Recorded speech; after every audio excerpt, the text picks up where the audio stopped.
So, I do want to read a section of this, if I may. So this is Francis Fukuyama. Should give you a sense of who he is. I think you might have mentioned it a little bit.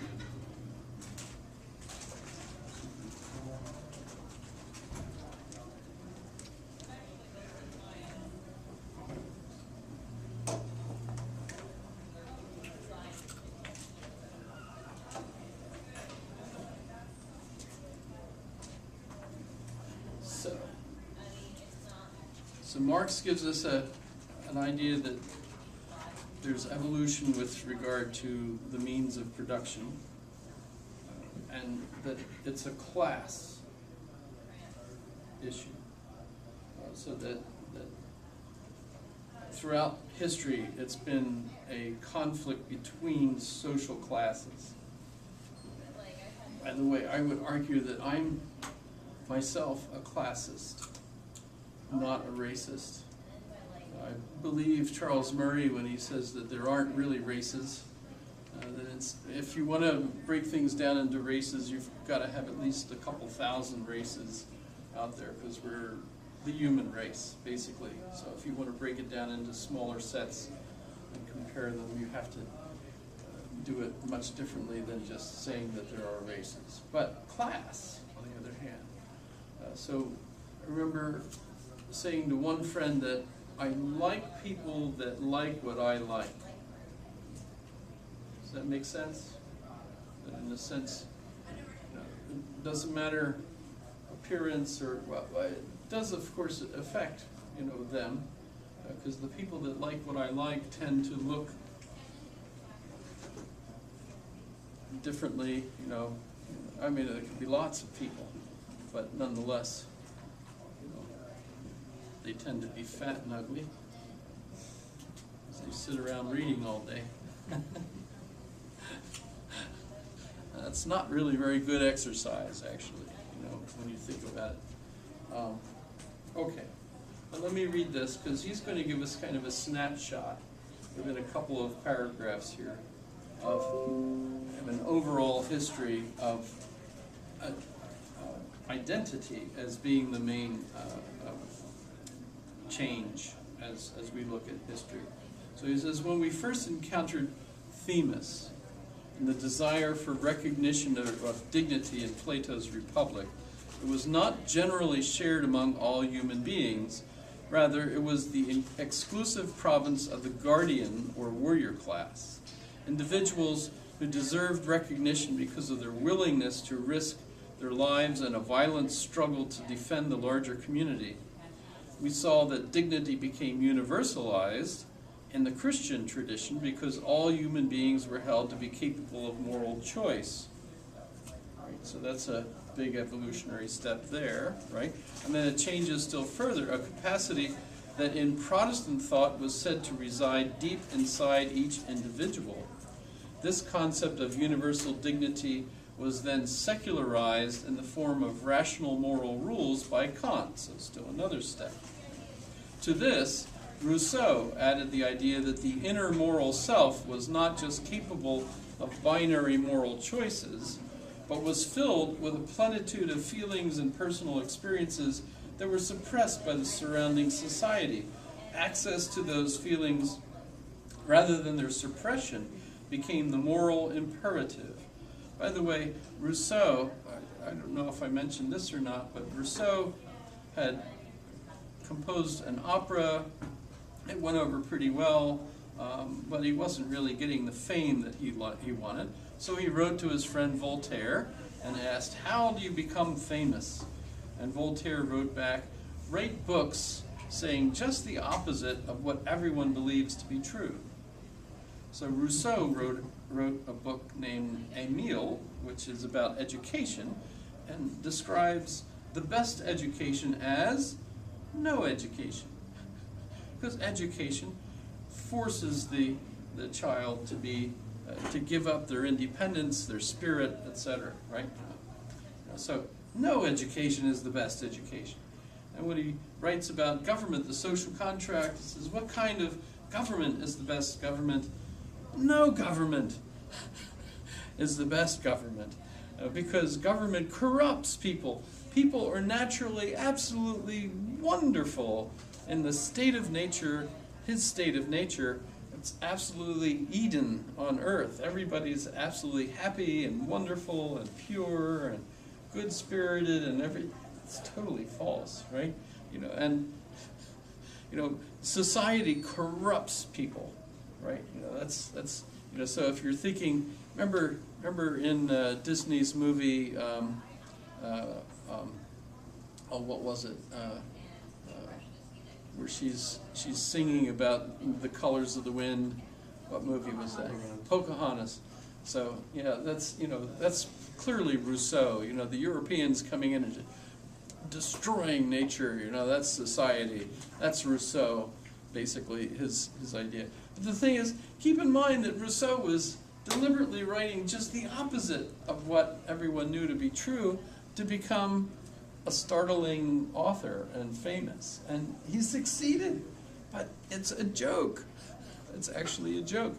Yet we still use Rousseau and value his point of view as if it were serious, right? Even in philosophy of education, you read Emile today, and we have the expression child-centered education. I know with one of my own children, remember I had a son we adopted at 13 months who we discovered as he grew that he had fetal alcohol, and so we had the experience of working with wonderful people in the educational system to identify what he could do, and so he had his own individual educational plan, an IEP, and whenever he couldn't make that, they revised it down, dumbed it down, so that eventually, of course, he accomplished the mission, because they had dumbed it down so much that he actually didn't accomplish anything, actually, and graduated from our school system here. That was before they had the test, the mandatory test that he would have failed. He wouldn't have passed that. So what kind of education did he actually get? A child-centered education. Well, let me go on, read further here. So dignity now centered on the recovery of the authentic inner being and society's recognition of the potential that resided in each of its members. A liberal society increasingly came to be understood not just as a political order that protected certain minimal individual rights, but rather as one that actively encouraged the full actualization of the inner self. In the Christian tradition, the inner self was the source of original sin, but was also the seat of moral choice by which sin could be overcome. Dignity rested on the ability of an individual believer to comply with a host of moral rules regarding sex, the family, relations with neighbors and rulers, at the expense of inner sinful desires. With the erosion of the shared moral horizon established by common religion in Western countries, it became less possible to award dignity only to those individuals who complied with Christianity's moral rules. So that's kind of like the stage where Nietzsche took things. Religion was instead seen as a form of idolatry or false consciousness. Recognition was due rather to the expressive inner self that might at times even want to transgress religious rules.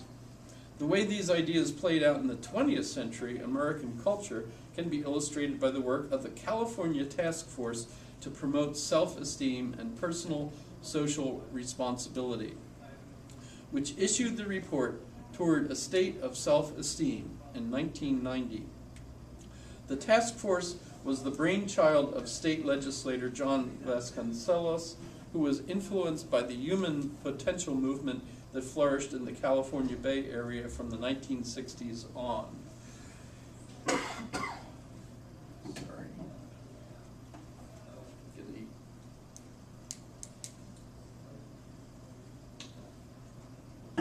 The latter built on the ideas of the psychologist Abraham Maslow, who became famous for his hierarchy of needs. At the bottom of the hierarchy were basic physiological needs like food and drink. In the middle were social needs like safety and security, and at the top was something Maslow labeled self-actualization. He argued that most people fail to realize the greater part of their potential. Self-esteem was critical to self-actualization, since individuals were held back by low estimates of their own capabilities. Consistent with the modern concept of identity was the idea that the individual's self-actualization was a higher need than the requirements of the broader society. The task force defined self-esteem in the following terms. Being alive as a human being has an innate importance, an importance to which the authors of the Declaration of Independence referred when they declared that all people are endowed by their Creator with certain unalienable rights. This conviction concerning the dignity of every human personality has long been part of our nation's moral and religious heritage. Every person has unique significance simply because the precious and mysterious gift of life as a human being has been given. This is an inherent value which no adversary or adversity can take away. The report noted, appreciating my own worth and importance does not depend on measuring the quantity or quality of my abilities against those of someone else. Every person's abilities are valuable and needed. Each of us has a contribution to make to our society. It elaborated. The point is not to become acceptable or worthy, but to acknowledge the worthiness that already exists. Our feelings are part of this, and accepting them builds our self-esteem. We each can celebrate our special race, ethnicity, and culture. We can appreciate our bodies, our gender, and our sexuality. We can accept our ideas, feelings, and creativity. In these few pages, we can see the expression of a long line of ideas that ultimately trace back to Rousseau. That each of us has an inner self buried deep within, that it is unique and a source of creativity. That the self residing in each individual has an equal value to that of others. That the self is expressed not through reason, but through feelings. And finally, that this inner self is the basis of the human dignity that is recognized in political documents, such as the Declaration of Independence. It is, in short, a clear statement of the post-Rousseauian concept of identity. So I'd love to keep reading. This is great stuff.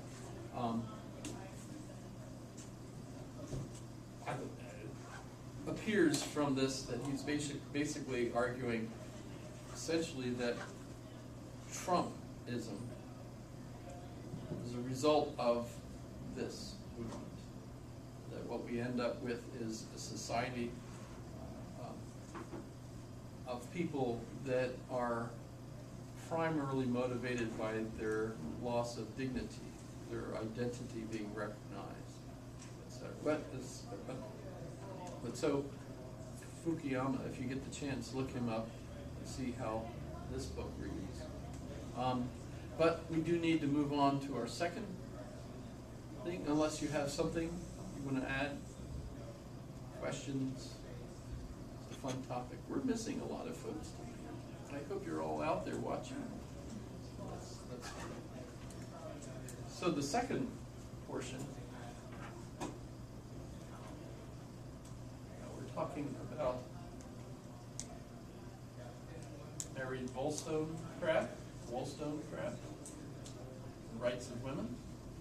And I was playing this a little bit earlier. The Trump administration is the most corrupt leadership that this nation has seen in the modern era. But Donald Trump... Here, and I can't see any lady below the black sleeve. Please just say your name quickly, if you would, as well. My name is Madia, and I study gender at LSE at master level.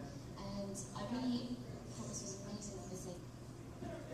The most, not the least. There's this idea of a grand convergence. As we get rid of sexism, as women become liberated, they will converge with men. They don't. They diverge more and more. Why? This is the Nordic evidence, isn't it? Oh, there's the Nordic evidence among others, but this... Will you just explain a little bit about it? No, the Nordic evidence is actually more specific. This was a grand survey of 55 nations, 55, very, very diverse nations across the world, and it was a study that looked in detail at all sorts of aspects of choices that people were making. And those in which the choices were least alike between men and women were those that were the least sexist, the most liberal, and the most democratic. So they diverged more. The more that women were given free choice, the more they did not choose in the same way as men. That's why it's absolutely fundamental not to talk about inequality when what you're really talking about is they're not the same. Anne-Marie, what do you think in response to that? So I From Mars. believe Men from Mars, in women from biological Venus. differences, obviously biological differences, but I believe in lots of differences between men and women. I lived in a household of 3 men, believe me, you know, and I have 2 brothers. I mean, I believe there are all sorts of differences. So I don't think this is about sameness. But I also, both in my own life, as someone who has chosen, I'm much more ambitious than many men I know. I've made choices all my life that are choices that are closer to men's than to women's. But equally importantly, the sociological evidence in the United States of the number of women who didn't want to opt out of work, who were shut out of work because work would not accommodate them. If they had been allowed to continue working in a way that allowed them to be mothers, absolutely, they would have done so, but they weren't. They had to make a choice. You either had to work full time and be, you know, as if you did not have children, or you had to take care of your children. And in that setting, absolutely, they chose to take care of their children, but they didn't want to. And similarly, and this is the point that I don't think we talk about, that men actually also want far more time with their families, but can't get it because of sociological construction. And so I guess the question I'd ask you is, I grew up in a world in Virginia in the 1960s in which it was deeply believed that women were nurturing by nature and not competitive. And I was told, if playing tennis with a guy, don't lose your head and win. Well, you know, women are plenty competitive. That was a social construction of what women's choices should be. And I think now... Social construction. Have you ever heard of that? Yes. Okay. So, my second quiz question would be, where does reality fight back against social constructionism? Social construction. Like the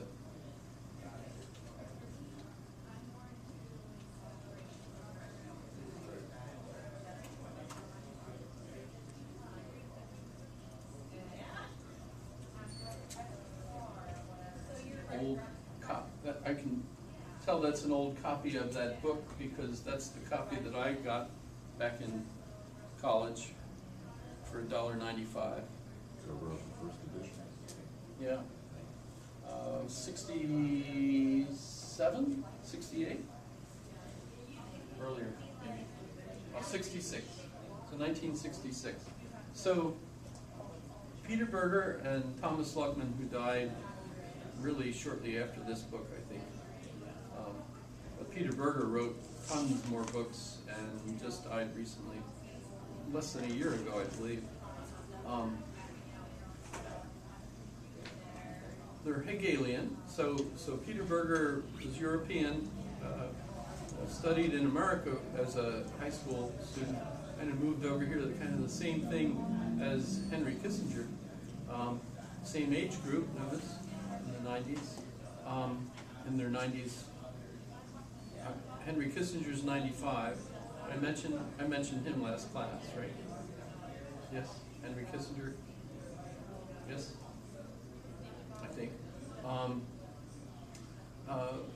But Peter Berger is a Hegelian, so follows the Hegelian continental European train of thought, right?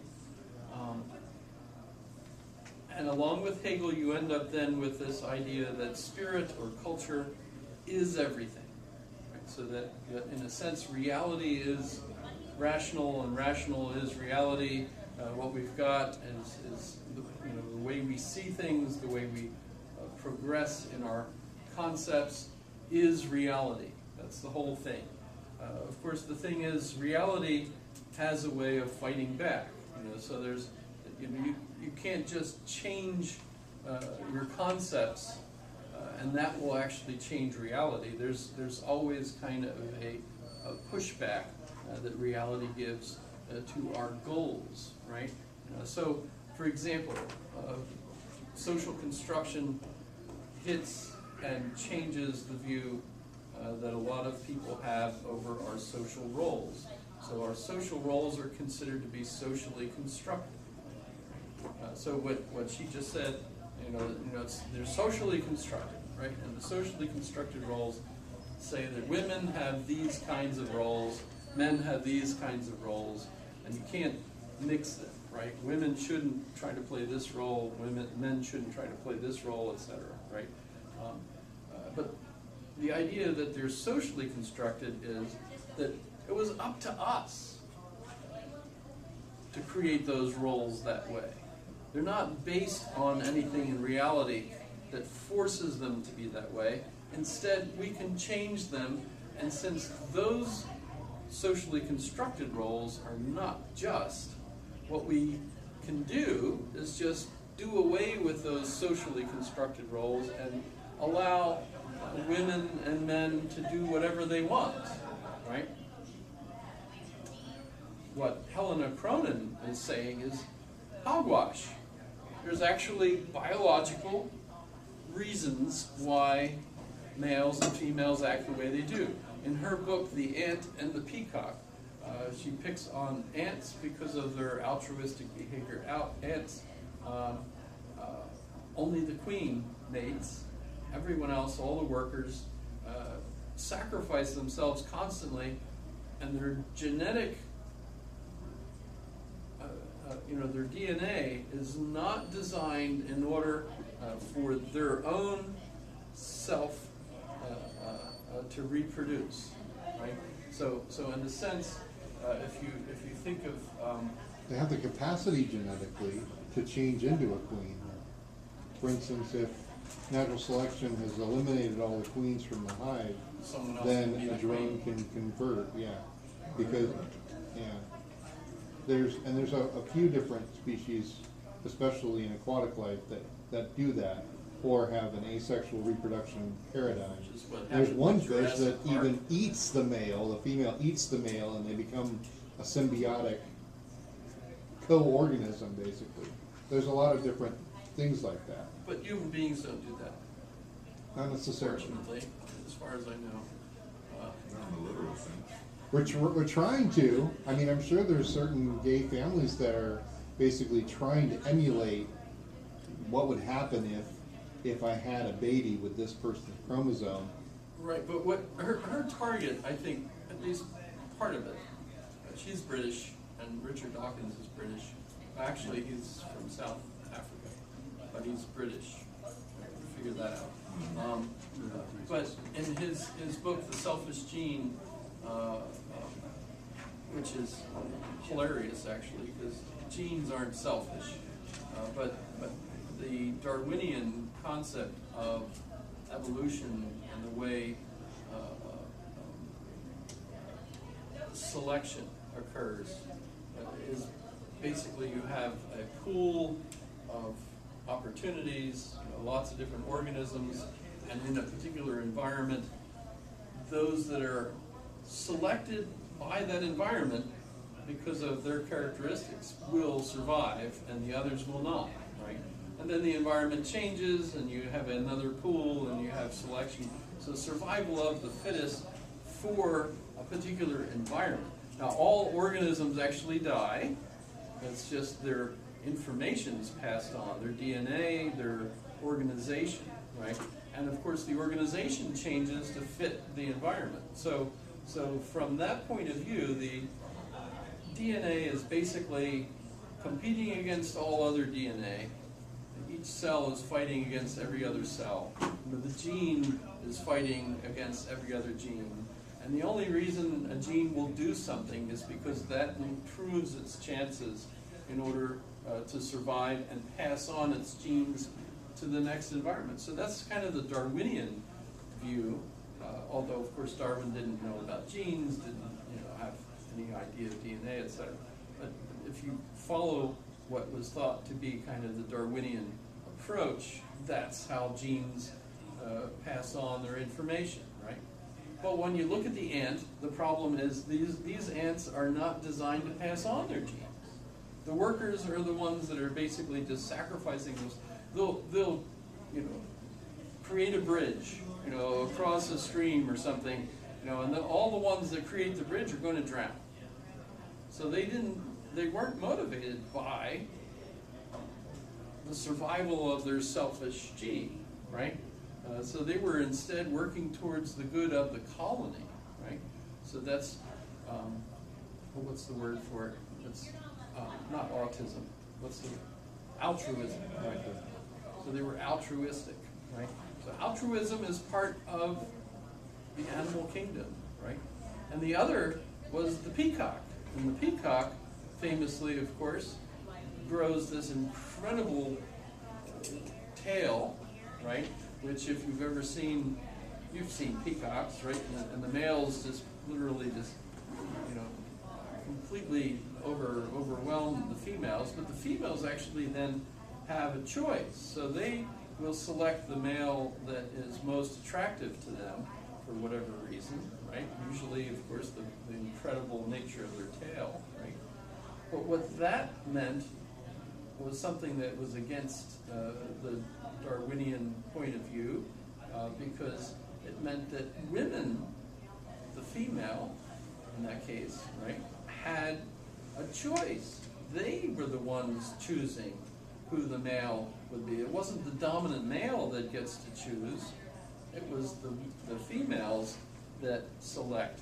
So that was kind of a startling, and not everyone agreed with it, because the view was it was the dominant male that chooses who to mate with, and the females don't get to have their say, right? So this was kind of a startling point of view, and the argument then she brings up is that females have their own agenda on how to behave in order to procreate, and it's different than the male. In other words, there are roles that are biologically determined by whether you're male or female, and whether you're going to be successful or not, right?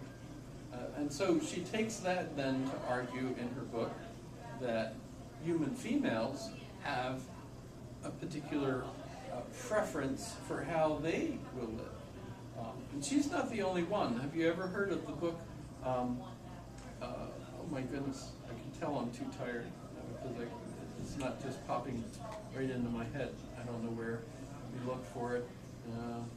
Instead of, when you're in a stressful situation, we have the expression fight or flight, right?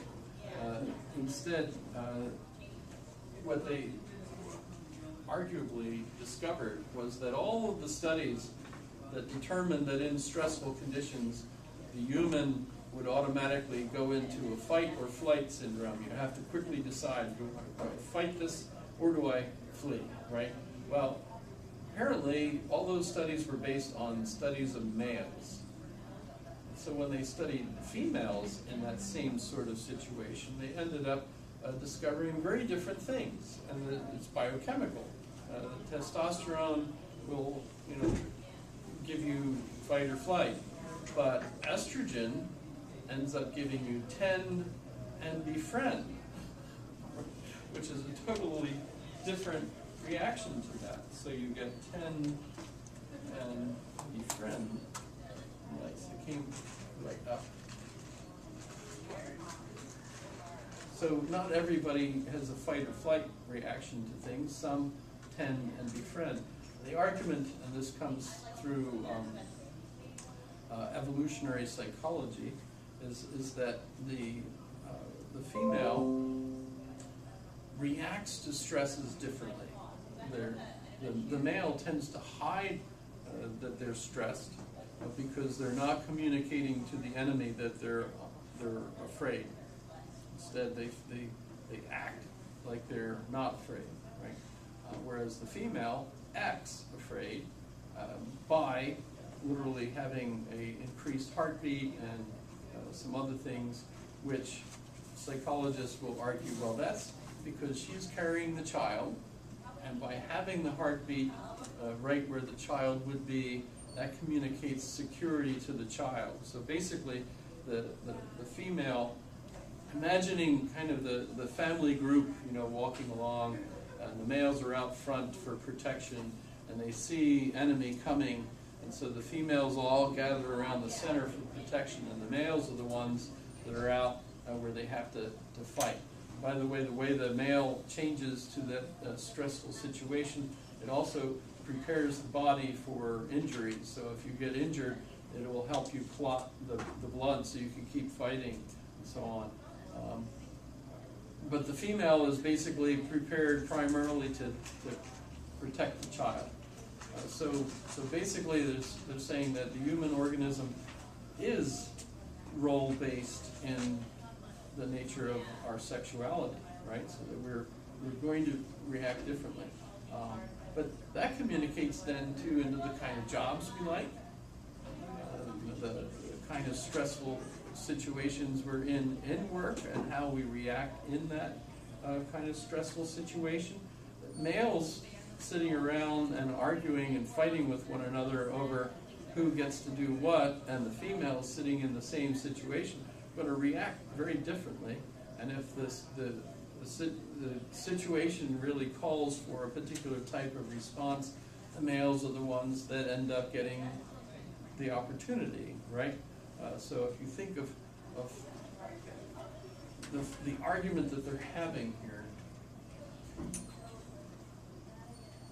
we have a social construction of men as sort of all competitive and not caring that is equally constructed. So I guess what I don't understand is how your evidence fits with what we know about social construction of identity. You don't know anything like that about social construction of identity. There's absolutely no evidence that that's socially constructed. I think one mistake that people always make about this is to think that this is saying women are not competitive and men are. It's just a comparison that compared to men, women on average, we're always talking about averages, we're talking about groups here, we're not talking about individuals. On average, women compared to men are less competitive. And there are good evolutionary reasons why, and I can give you the reason in one sentence. And beginning 800 million years ago, when sexual reproduction was invented. Okay, give a man 50 wives, he can have children galore. Give a woman 50 husbands, no use whatsoever to her reproductive success. So, Yeah, but there are other advantages. Sorry? I didn't hear what you said. A lot of fun. No, just to finish that. So, men had to compete fiercely for mates. Women didn't have to. Women had to be choosy about their mates. They didn't want to tie up their reproductive potential with something not worthwhile, with genes that wouldn't do any good. So, men competed fiercely for mates. All the men here in this audience today are the descendants of the victorious competitors. The women are not. And so we're not saying that women aren't competitive, it's just that on average they're less competitive than men. And when women say that, I think they don't realize how damn competitive men are. Men really are. They'll make any arena. The Guinness Book of Records was only full of men until they decided it had to be more gender neutral. It was actually doctored to make it more gender neutral. What, things like ballet dancing competitions? Yes! Collecting dolls' houses and dolls' tea sets. The biggest collection in the world. Who has it? A man. Amanda, what's your perspective on that? From my perspective, it's what we're hearing is the nature versus the nurture argument, and I don't think that they are mutually incompatible. I think what confuses us is the idea of where does the nurture kick in. So I did say they're not incompatible. I don't think they're incompatible. They're highly compatible. Because I'll give you an example of of nurture coming in through inequality. I'm going back far again, but hold on. So, just 800 million years. Well, You were 8,000, she was 8 million. 800 million. 800 million. All right, so I'm splitting the difference now to 4,500 BC. So in 4,500 BC, in Europe, you have a hunter-gatherer society, and then you have the emergence of something else. It's called LBK culture, linear Binder-ceramic culture. It's named after the straight and wavy lines on pottery. And it was an entirely new kind of culture in Europe. It was a settled society. They built these long houses. And as far as we know, it was an egalitarian society, but something changed that set off inequality in Europe. And the way they've been able to trace it through the examination of bones is that women started to marry out of their communities and marry into other towns and further communities and those settled inhabitants. And when they married out, they lost status and power because they were no longer supported by their own friends and relations and relatives. And it's called patrilocal marriage, and that was the beginning of patriarchal inequality in Europe. gosh, that's fascinating. Daniel, where does that take you, and whether there are actually It doesn't differences? surprise me that It's interesting, they've got the one guy in the panel, token male, you know. I mean, obviously, it's never just one thing. You know, you're going to have a biochemical element as well as you're going to have a social construction element. Right. You know, it's Well, when we think of ourselves, though, as an organism, our biochemistry does interact with the stimuli that's coming in through our environment. right. So it's, And you know, it's kind of interesting because a Swedish father who gets to spend time after the birth of his child with his child, so it's not just a mother that gets time off. They can opt so switch on and off, and so the father can take like 2 months or so from his job and spend it with his child. And what they discover biochemically, when the father comes back to work, he's more feminine than he was when he left.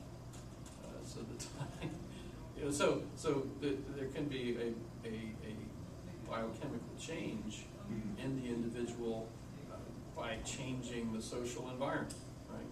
So that's all kind of interesting too. But let me go to Mary.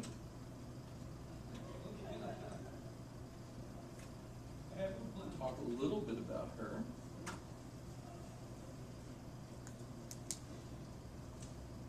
It's kind of incredible. She died age 38, shortly after she gave birth to Mary, who would eventually become Mary Shelley, and she's pretty famous since she wrote the book Frankenstein. That's kind of interesting. She married Pierce Shelley. I can't think of his full name. Pierce Blythe Shelley, or I recall it being rather a mess of some sort of personal lives. her father was Godwin. Piercy, I don't know how to pronounce it. Piercy Bichet. Ah, Percy Bysshe Shelley. this Shelley, right? So even though she becomes famous, it's not, can't really say Mary, her mother, had that much to do with it, since she died when she was an infant still. But still, that's a claim to fame that your daughter grows up to be. It's really the father that made sure his daughters were educated, and that his wife had the opportunity, etc., But so she writes this book.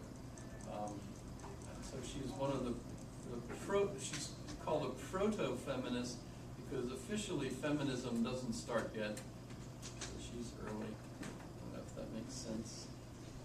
There's an official movement, Yeah.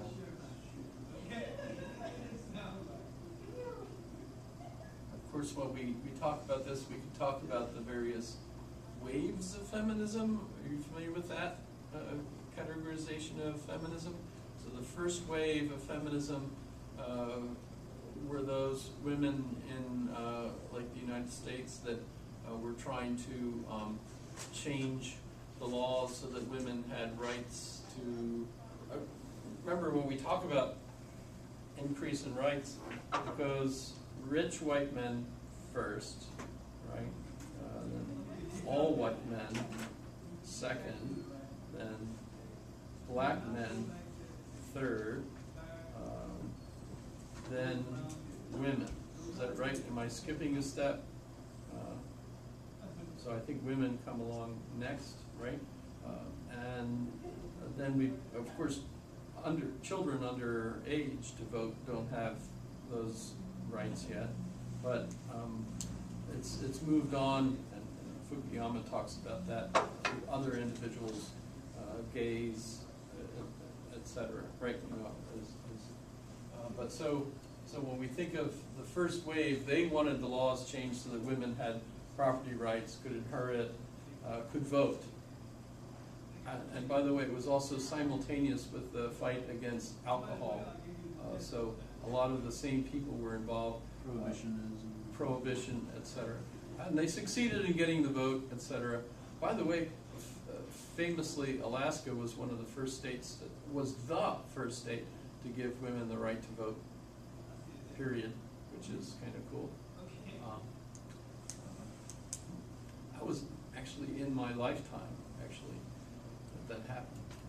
Is that right? Gosh, that seems wrong. Because it was like the amendment was in 39? Well, this state's only been a state for what, 59. 60 years. Yeah, but we, as a territory, we had voting. What was the? I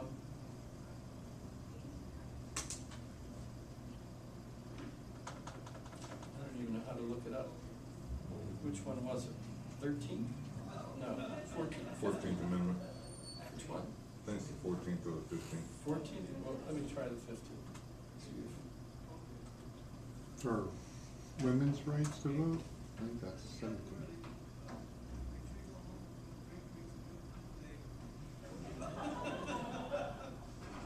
Oh, there it is.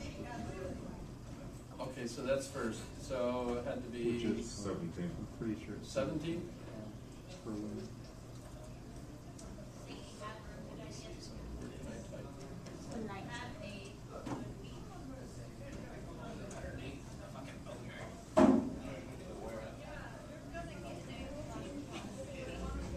Nineteen? 19th. How far up do we have to go? This is. Oh my goodness. I used to have some of this memorized, but I'm not even getting close here. 19th, you think? Now I'm starting to think, what's the 21st? There we go. Yeah, this is okay.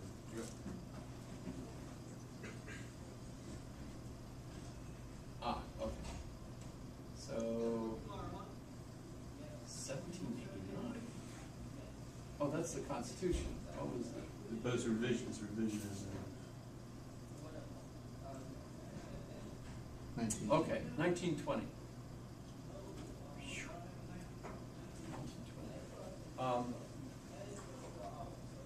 The Equal Rights Amendment, isn't that the one that the women keep fighting for and we haven't passed through all the states?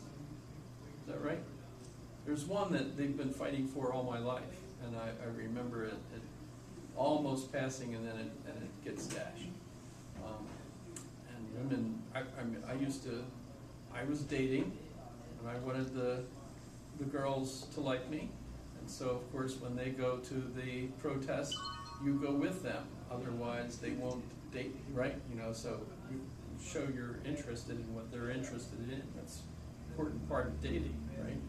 So I would go to those, and I remember seeing some of the feminists speaking at rallies on campus and stuff. Been there, done that. Although my wife never burned a bra, she kept all of them. They were too expensive. That's absolutely ridiculous. I think, besides, she liked them, so that's. I think we already talked about that. I don't want to, spend too much time talking about bras, etc. But so the first wave got the law changed. That was the first wave. The second wave is the social construction wave. So that's where the idea was that even though the law has been changed now, we want basically women to not just have the vote and so on. Because the first wave didn't have any conflict over the status of women as different than men. That was fine with them, right? But the second wave was where you end up then with women wanting the glass ceiling to be broken, right? They want the same opportunities that men have. They want CEOs to be women. They want, all those things, to be equal, basically. And the argument was that socially constructed reality means that we've created all these roles, and so we can just change them because of our new ethical analysis of what's just, right? The old roles are unjust. Women should be allowed to be whatever they want, etc. So let's just change the roles, right? We can just change the law, and that will change the roles. Of course, that's not what happened, and as a result of that, the women got very upset because things haven't been changed. Notice it's still an issue, right? Essentially, because of the new situation now, the Me Too movement, right? And as I mentioned, that senator, not wanting to talk to the woman because he was busy, and she's furious with him because of the way he basically dissed her, right? Just, by ignoring her, right? She's there in the hallway, and he won't stop to talk with her because he's busy, right? So he's just walking away. And then he even insulted her more by saying, when you grow up, because basically she wasn't behaving properly in the Capitol building, by yelling and screaming at the senators like that, right? You can say equality hasn't happened yet, right?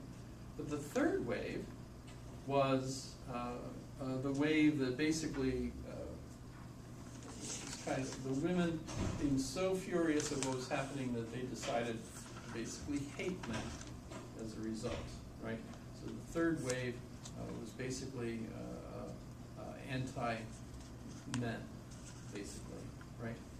And so you get this idea that, well, if we get women into all of these offices, then wars will be gone. We won't have wars anymore because women won't do that, right? So what we ought to do is get men out of office and get women into all these offices. That kind of swept for a while as we saw more and more women getting into elected office and so on. By the way, that's deteriorated, that's decreased, and we've got fewer women now in office than used to be. And part of what happened there was we realized that, and Hillary Clinton is a perfect example of this, that whenever she acted presidential, men got upset with her, and even women got upset with her because she was acting too male-like. She's always wearing a pantsuit. She never dressed up pretty, right? She always would try to be, if she's trying to be presidential. And by the way, the roles she had, Secretary of State, a lot of people were upset with her because of her behavior in that. But we could argue that the situation you're in transforms you. So, you know, the Swedish father that has 2 months off to spend with his infant is going to be feminized, basically, because that increases his estrogen. The biochemical change of his experience day by day is going to basically increase his estrogen and decrease his testosterone. So when he's sitting in a competitive situation, he's less competitive, right? Because of his 2 months away from competition. You know, he's not exercised his glands, basically, you know, in order to keep them up to shape, you know, with his competitors, right? But you make a woman a Secretary of State, and now she's in an environment where that's going to increase her testosterone. And she's going to become male-like, more male-like, and vicious and competitive, etc. And wow, that's off-putting. You know, as a woman, wow, she's not acting like a woman. She's acting more like a male. And so, you know, you'd say that, you know, if you replace men in high office with women in high office, the women would act like Margaret Thatcher. What did they call her? The Iron Lady, right? Right? If you think, you know, what about Merkel, right? If we look at Angela Merkel, right?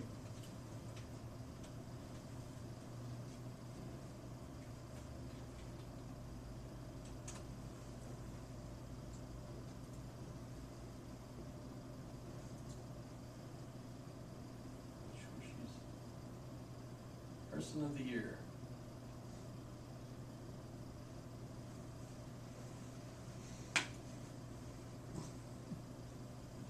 A massive influx of refugees over. It wasn't until 1989 when the Berlin Wall came down, an often moralizing style. But the events of this year showed Muti confronting every challenge. In January, massive crowds of right-wing demonstrators protested Merkel's openness toward migrants in the Muslim world. In response, Merkel rallied side by side with Muslim leaders in Berlin.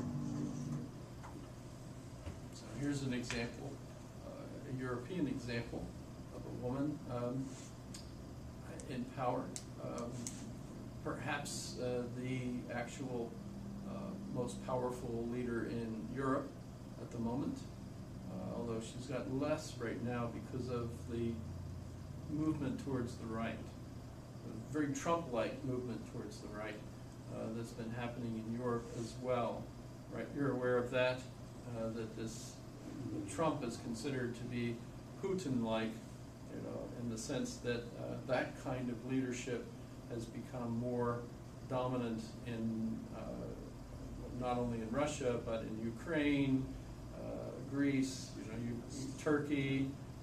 Erdogan, right, is very Putin-like, etc. So there's, if we talk about this pendulum swinging, you know, Obama on the one side, now the pendulum swinging back, and we've got this kind of Putin-like, you know, movement among Trump, etc. Yes, John. What I find interesting about these things is that you can't necessarily have a great engineer, a poet be a great engineer, or an artist, for instance. They might be able to draw you a beautiful bridge, but they don't understand one iota about how the bridge goes together, or the logistics behind actually putting a workforce in place. And so there's certain qualities that we see, I think, as a voting population. There are certain qualities that we recognize in leadership, and we say we want those qualities. And so I think we're also diverging from whether it's a male or female. We don't care if it's a male or female. It's inconsequential to most voting people, whether they're male or female, whether they're gay or straight. It doesn't really matter necessarily. That identity politics is becoming less important as to are they effective at implementing social policy that's beneficial to society as a whole. Do you think one of the reasons that Hillary lost was because she was a woman? No, I think the reason she lost is because she lied and cheated and was corrupt. That's why she lost, and everybody recognized it. In other words, she acted like a politician. Well, no, she did things that were absolutely against the law and broke our national security, violated our national security in Used many her own ways. email server. That's one of the things. It's one of the things. I mean, they're saying that like 20 CIA agents But on were the other killed hand, because Trump- of that breach. Trump literally has been funded by Ukrainian businessmen and Russian businessmen. And has been accused of some pretty shady crap in the past. I mean, Timothy Snyder in his book, But that's not necessarily breaking the laws.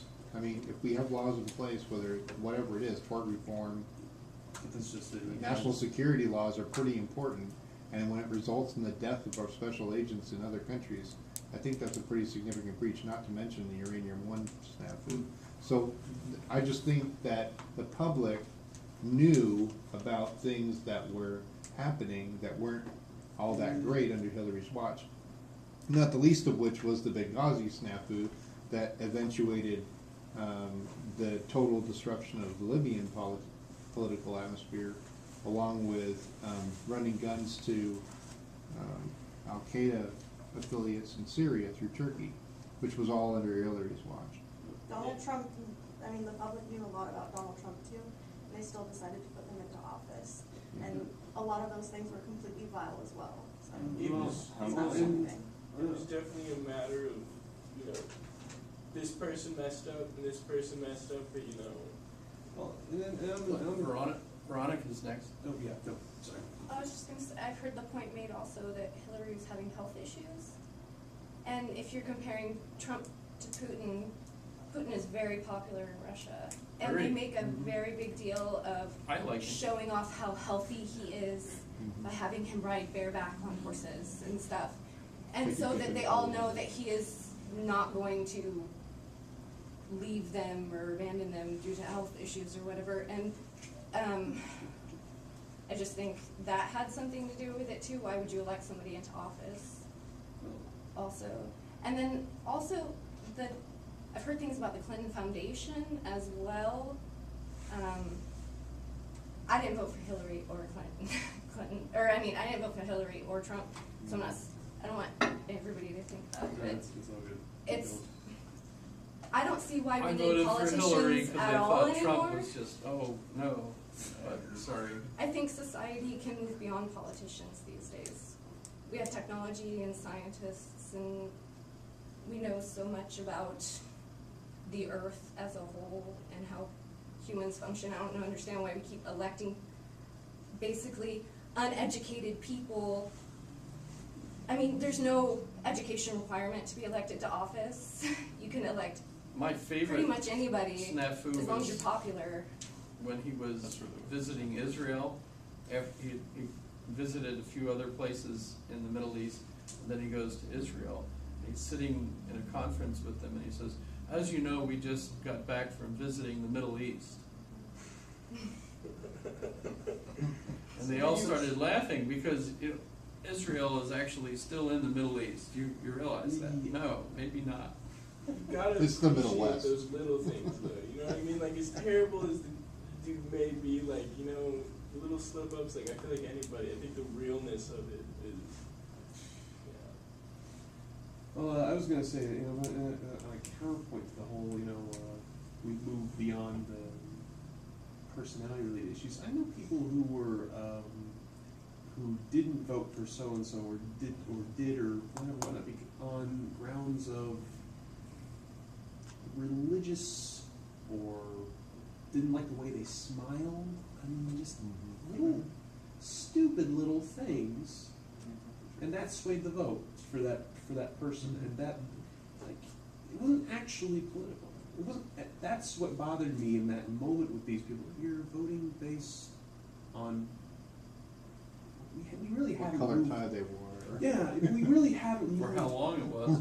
Yeah. And we haven't actually moved past that. For all of our supposedly moving forward, we actually haven't. The good thing of this nature and nurture argument is that it's continually transforming, and the individual put into this situation. Hillary had been put into it, she would have become more Merkel-like, I suppose. But Trump has too. So Trump isn't the playboy he used to be, because now he's actually got like a job. He has to show up, and fortunately he has a staff that's moving him and keeping him going. That's what I was going to say. Of course, this. Maybe he's not like that anymore because he has people keep, hey, you can't No, be like that but anymore. so- you know, and that's where. Well, let me just briefly mention in Timothy Snyder's book, he analyzes where Trump's wealth has come from and how he's been still viewed as a successful businessman, but arguing that basically he's actually failed and he's gone. He hasn't gone bankrupt, but his companies have gone bankrupt all over the place, and he's screwed a lot of people. But he still has money because he has a brand, Trump, and so people have funded him in order, and basically to use him and his hotels as a way of basically laundering their ill-gotten wealth from Russia and getting it into a place where they can use it without getting, same way that Americans put their wealth overseas to avoid taxes and things, the Russians do the same thing, and he's one of the so that's why he's not The beneficiary of it. right, yeah, right. in certain ways. So basically, Timothy Snyder points out that he's working for Putin. He's basically working for Putin. So we now have not a Manchurian candidate, but kind of a Russian president, in the sense that Trump's obligated to serve a Russian point of view. But of course, when we're talking about the staff that Trump is working with, we have the book Fear, and I don't want. I'm gonna add book or up there. Woodward. Fear, which talks about what's going on in the White House and how the staff is basically trying to keep his stupidity from resulting in disaster. So, they literally take, he'll ask for something, so you have to give it to him, they give it to him, but then they won't let him actually sign it. So they take it away from his desk and stuff. So he wants to do all these things, but the people that he's hired as staff, especially the generals that are there, are basically aware of what stupid things he might do might cause problems in the world, and so they're basically trying to avoid him doing the things he wants to do because he doesn't understand how the things work, right? So that's pretty fascinating. But in a way, it makes you wonder, well, hasn't the White House always been that way, where people that get elected president are a figurehead, really, that, regardless of what their thoughts are and everything, we elected them for the way they smiled, and how they talked, and what we liked, keep hope alive, or whatever. So we vote them into office, but they get in, and the bureaucracy runs things. No matter who we elect into office, no matter what party gets into office, the government runs the government. So you've got all these people there. I've always had this an interesting mental image. How many times has World War III been averted by an intern? That's been a question that's been on my mind since I started getting an idea of what U.S. politics was actually like.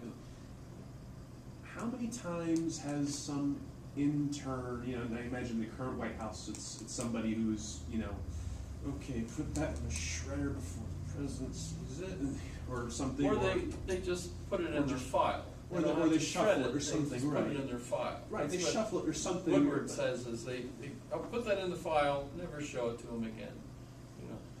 That's how they so there are capable people there. Mattis is one. you know, there's a whole, because he keeps, of course, picking from a pool of tested individuals that are, you know, these are the recommendations. Of course, sometimes he picks his friends, so you get all sorts of interesting dilemmas. You know, people that are appointed to run an agency whose main job, as far as they're concerned, is to destroy the agency. So you get, you know, like the EPA, for example, the selection for the EPA was a guy that has been against the EPA his whole career. You know, a billionaire that's trying to stop the EPA. And guess what? They're doing that. They're cutting the EPA. They're not letting the EPA do the things that they're supposed to do. The end result is, well, of course, we're no longer a member of the Paris Accords. So we're basically gung-ho, global warming, we don't believe it, etc. Fun, huh? It's a fun class. In spite of mildly alarming subject, we can last half hour. I'd say we're doing okay. No one's thrown anything at me as far as no one's jumped out the window, no one's suddenly moving to Canada. Or New Zealand. Or New Zealand, yeah, that's cool. I think I would argue back to you that we have moved past the need to. And you were referring to your friend making a comment. And Oh, these were not my friends, thank God. Or acquaintance or somebody based on tie color or whatever it was that you said. I know somebody who didn't vote for, who's that guy? I apparently am not thinking tonight, but whatever. But the gentleman who was mirror neurons, doggone it. yeah, but the man who was Mormon ran against Obama. Mitt Romney. Romney, thank you. Oh, you're banging my brain against my own skull here. I think you're missing my point. I think we should move past politics altogether. We have the technology to like survey the entire planet and log our resources and make educated decisions based instead of I believe this or I believe that. You can be like, this is the way it is, and it logically makes sense to make this decision or whatever.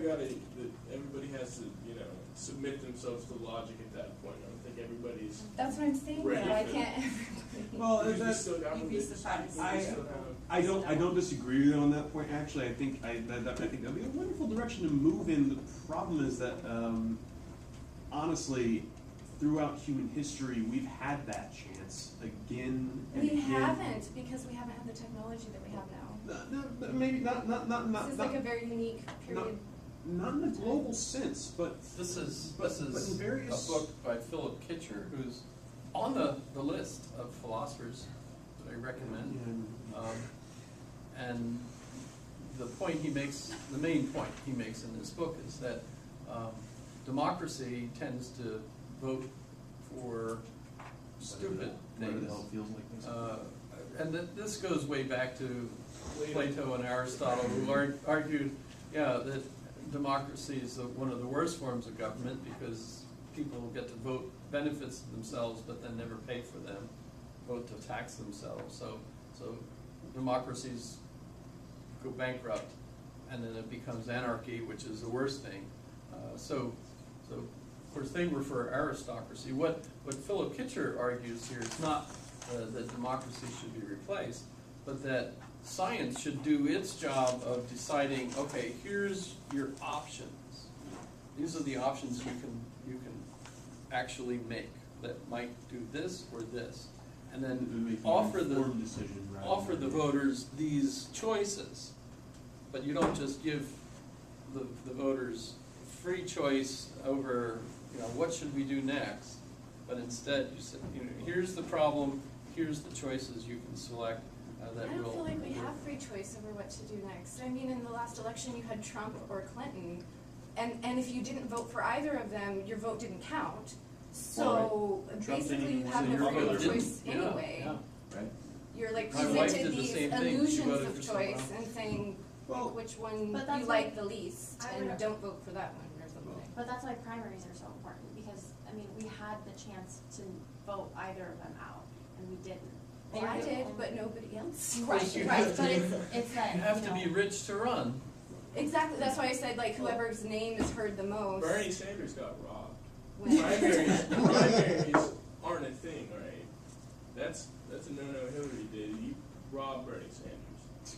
And notice the governorship in the state right now can almost guarantee Dunleavy's going to win Yep. because he's being funded by all sorts of Conoco and Yep. money. Shell. And of course the rumor I hear is that on October 22nd, one of the two other candidates are going to drop out in favor of the other one. So that might change that situation. But right They're now, splitting the vote. Dunleavy's polls are much higher than either Begich or Walker. So that's kind of, but money is clearly a significant part of that, and the money's coming from outside of the state. In fact, the same outside of the state money is involved in Proposition 1 over the salmon, right? You know, and that kind of, so all this money is involved. Where the heck does the money come from? Thin air. It comes from thin air. They just print it whenever they want. The money comes from wherever it is at the And time. what do you think of Justice Kavanaugh? How did that play out? Do you feel like that was? I don't think anybody won. Well, there was an interesting thing in psychology, in abnormal psych. We just did a little segment on a study where psychologists were able to successfully implant false memories into people, and it raised the question of ethical, first person witness, there's no corroborating evidence and all that, and so who do you believe? It could send people to jail, and this could be simply an implanted memory. And it follows pretty close to what Blasey Ford testified to, where she remembers one particular thing, but doesn't remember anything else about the situation. And that is indicative of the study that showed that it was potentially an implanted memory. It was quite curious. That's also because when you have an emotional response to something, you remember it. Right. And those are called flashbulb memories. Yeah. Flashbulb? Flashbulb. You know, We don't even have those anymore. Who the heck came up with that flashbulb? well, it's probably a dated term, so you can probably call it a strobe memory now or something like that. But when you heard it, did you know what a flashbulb was? Yeah. Yes.